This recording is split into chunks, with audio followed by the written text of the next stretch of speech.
Welcome back to the MHU football interview series. Today we have Landon Honeycutt. How you feeling today, man? Pretty good. Glad to be getting done with exams. Looking I forward to it. bet. Thanks so much for joining us today. Oh, no problem. All right, so first, why don't you just give us a position and where you're from? I'm a linebacker. I'm from Concord, North Carolina, and I graduated from Mount Pleasant High School. Awesome. And what led you to playing football? In Mount Pleasant, it's kind of a small town, a little 2A school. So Friday nights, everyone comes to football games. My family is always a big football family. My grandfather played at Mars Hill. He was a coach at Mount Pleasant, so there's kind of a little legacy in football. All my brothers played, my dad played, my uncle played. So like I said, it's just a whole family thing. So it's kind of a Honeycutt thing to play football. That's awesome. Do you guys play any other sports? Baseball was probably our next biggest one, but my older brother, he's ran track. Baseball, like I said, wrestling. We try to do a lot, honestly. Yeah. What'd you play in baseball? I played outfield. Okay. And what weight class were you in wrestling? I never wrestled. Oh, but my older brother did. No, sir. You'd have been. I'd have been a heavy one. Yeah, you'd have been a heavyweight. All right. So you played running back in high school, correct? Yes, sir. I did. So what was it like? Did you switch when you came to college, or did you play both ways in high I school? played both ways in high school. Okay, so you already played linebacker Yes, as sir. well. So what's the transition like? You're coming from running back on offense, and you have to mentally switch to defense. What's that like? Honestly, for me, in high school playing running back, we played smaller school, so I was normally bigger and stronger than other kids, so I could power my way through it. But if linebacker, I feel like you can't do that all the time because you're going up against 320-pound O-linemen, so they're going to overpower you. So I had to learn to use that finesse moves almost as well as a power, and we kind of call it like you have your fastball, but you also got to have a curveball. So I think my biggest thing was just like learning how to not just use brute force and use speed, technique, stuff like that to better myself as a linebacker. Sure. And was there like a specific moment when you're playing, I guess at the high school level for a lot of kids, where you decide like, oh, I can play at the next level? It was probably my junior year, the very first game. It was my first ever varsity start. I'd played varsity but never started, and I think I had like 3 touchdowns, like 12 tackles, and I was like, I could be pretty good at this, and just kept on building. And then college offers or college interest starts coming, and you're like, yeah, I want to pursue this. I love the sport. I might as well go and do it while I can. That's a heck of a start. Yeah, that was pretty good. So you said it was kind of a family thing. Were they able to give you, tips on lifting or footwork or things like that as you grew up? So my dad would always be on my back about, push-ups and sit-ups every night when I was younger. I think he always would say, like, Herschel Walker would do this many push-ups. Yeah. I'm sure a lot of us got that speech. I never did it, and he'd always stay on me. But eventually I was like, if I want to be good at this, I got to put in extra work. So mostly on lifting, not really speed or anything. None of my parents my grandparent was a coach, but he never really gave me any tips or anything. We just kind of talked about the games before and after. Sure. Okay. Well, it's a nice outlet to have, Yes, to sir, have that it is. kind of support. So what led you to coming to Mars Hill specifically? I know you said you have family that came here, yes. but Yes, sir. So like I said, and you said, my grandfather came here. There was a player here that had introduced me to Coach Clifton. I'd always loved the mountains. If I wasn't going to play football in college, my thought was to go to App State and, just be in the mountains. I love it up here. I think it's beautiful. So then took a visit to Mars Hill one day, met with Coach Clifton, got an offer, and decided then I was like, yep, this is where I want to be. So I think it was a few days later I called him back and said, yeah, I'll be a Mars Hill Lion. That's awesome. So you've had a lot of success here, Defensive Player of the Year, right, for Yes, the sir. conference. What do you think has been the biggest contributing factor to that success? I think the culture we built as a team. I feel like we're all brothers now. To where when I got here, I think we were 5-6, and then that next year we won the conference championship. We hang out with a lot of each other now in class and stuff outside of class. I just think it's more tight knit now that we've built our culture from there, and we have a winning culture where we're constantly expect the best of everyone. And if in practice someone's slacking, then someone's going to get jumped on, or they're going to jump on them for that. So I think that's the biggest thing for the success we're having. So the defensive side of the ball this year is going to be interesting in the fall, right? Because you have a lot of guys coming back. Yes, sir. And the linebacking core specifically, you have a lot of – the middle linebacking core is like the exact same. Yes, sir. Everything exactly. What's that like being able to grow? Like you talked about the culture, but what's it like being able to every year be with the same kind of guys? For me personally, we have Jake Watson, Dexter Fitzpatrick, Octavius Askew, Daquan Carter, Stephen Reed, where they've played with each other for going on 3 years, 4 years. Me and Daquan and O going on 5 years. So, we kind of trust each other more, and that's a big thing of playing linebacker. He's got to fill this gap. I have this gap, and if he's not there, then we might get a 90-yard touchdown scored on us. So I think the trust is the biggest part about playing these guys that long, and respecting them, honestly. I know they can play. They know I can play. So, like I said, trusting each other is the biggest thing, definitely. Yeah, it's funny because I was talking with Monroe about the same thing with the corners. It's like, well, now they've been here for 3 or 4 years each, and you're kind of building that same culture, that trust. Exactly. One of the things I love watching the defense is you guys just really hype each other up. Oh, yeah. And it's funny because I talked to Monroe about it as well. You go from, like, kind of arguing with each other to as soon as the offense shows up, it's like it's all against the offense. Oh, yeah. There's plenty of times in practice, defense has been at each other's throats, and then when it's time to go BD drill and live period, it's, all right, we're best friends now. Now it's us against the offense. Yeah. Let's go out here and push them back so we can talk our trash to them. What's it like? So you've created that trash talking culture. What's it like when you see the newer guys go in? Like you go off to the sideline and the newer linebackers come in. What do you feel when you watch them go out there?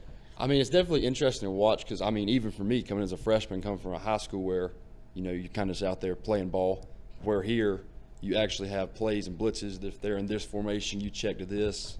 This guy's in, you're watching this. So it's definitely interesting to see him come in and kind of try to figure that out. I think it's kind of funny because, I mean, I didn't know exactly how that feel at one point in time. There have been plenty of times where I had no idea what I was doing. I just thought, let me just go tackle the ball. So. And what do you give them for advice, or how do you help bring those guys up?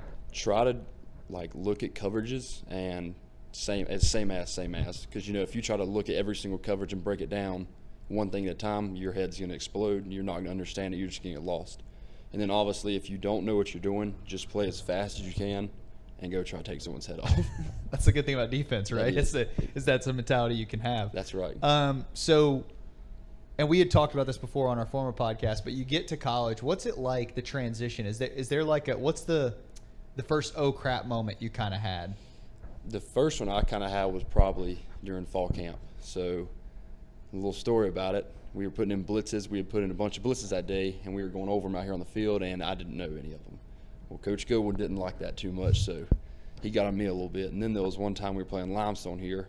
It was earlier in the season, where I was on kickoff return right in front of the returners, and, I'd go out to block, and I just get absolutely waylaid. And I was like, I probably should pick it up a little bit before this keeps happening. So, you have an interesting scenario, right? Because you've played on kickoff, linebacker, and then some other random special teams as well. What's it like kind of being a jack of all trades? How do you prepare mentally? Like I said, kind of in high school, you're switching from role to role. How do you prepare in between those sets to do each one? Honestly, I think it's just what you do pregame and how you look at the game. So personally, in the game, I can't stand the person in their jersey, so I'm gonna go do whatever I can to get them out. Not like hurt them or anything, but hit them. Legally tackle. Yeah, legally hit. Yeah, got it. So I think that was the biggest thing for me. And then, like I said, it's either me or him. He's gonna hit me or I'm gonna hit him. Sure. So, so what is your kind of pregame ritual to get into that headspace?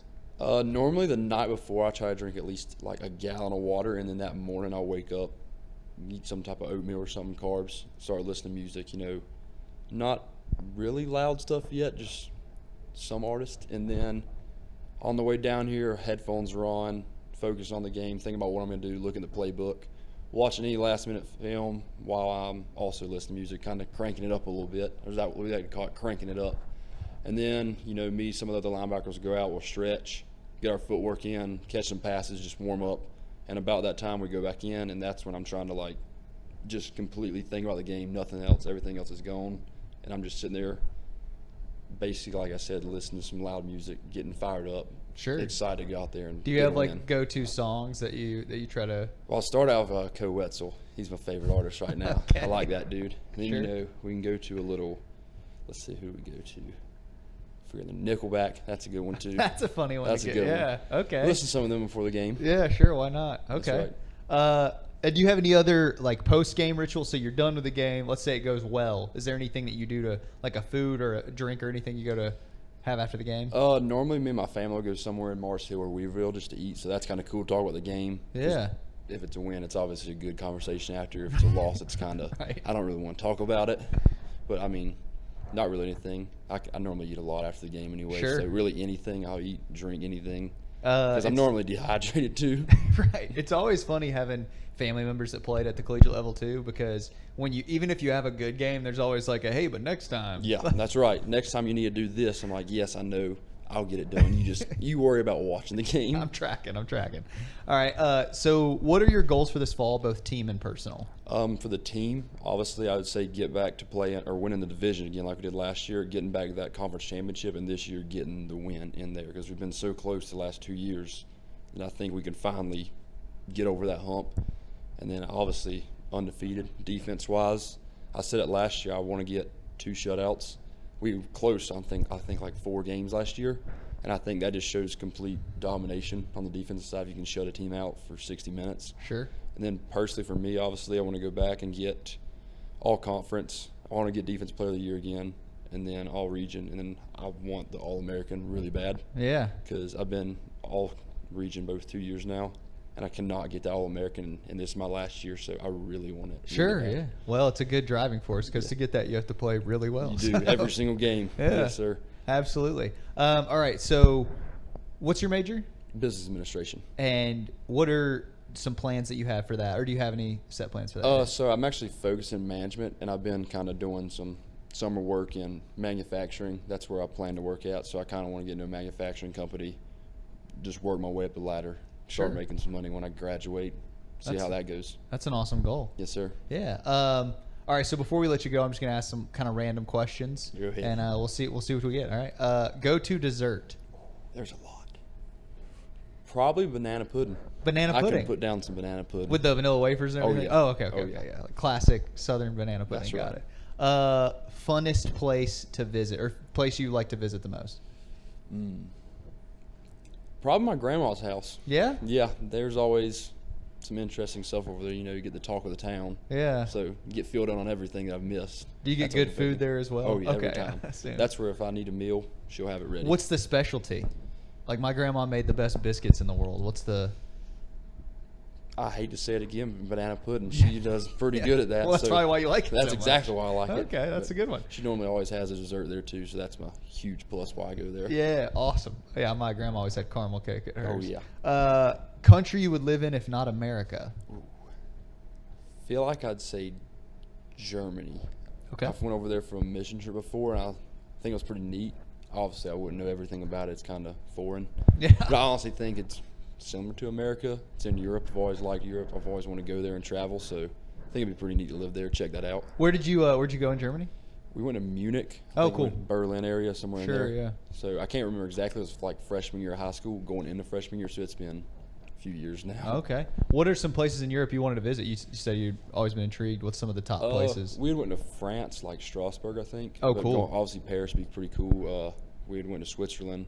I can't remember exactly the state there, but just kind of around a whole little Europe thing. I think that'd be pretty neat. Go to Italy, stuff like that. Sure. That'd be neat. Yeah. Is there any foods you're targeting if you go out that way? A lot of people say Italy for like the Yeah, food. that's where I probably focus on food. And I Carb try- up there. Exactly. And then desserts and stuff in other places. Sure. Cool.